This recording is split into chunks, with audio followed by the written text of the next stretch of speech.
un exposé en 4 temps. Premier temps, donner quelques rappels sur le contexte dans lequel l'entreprise se situe, contexte historique.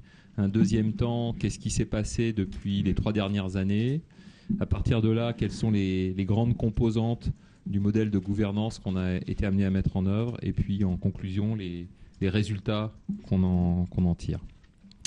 Alors, en termes de contexte historique, j'aurais souligné 5 points qui caractérisent Carrefour et qui caractérisent, je pense, d'une manière assez générale le secteur de la grande distribution. D'abord, j'aurais souligné le fait que c'est un secteur qui, d'une manière générale, s'est adossé sur un modèle commercial très décentralisé.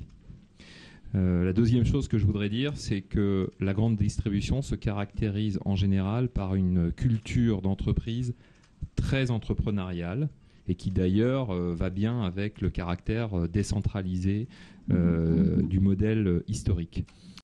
La troisième chose, et là c'est plus vrai pour Carrefour, c'est un modèle de croissance qui a été fondé au départ sur le format hypermarché. C'est-à-dire l'idée qui consiste à proposer ce qu'on appelle tout sous le même toit à travers une offre alimentaire qui est le cœur de l'activité, qui crée le trafic dans le magasin et autour de laquelle on va apporter une offre non alimentaire. Et c'est ce modèle, je dirais, qui a vraiment fait le succès des grands distributeurs français.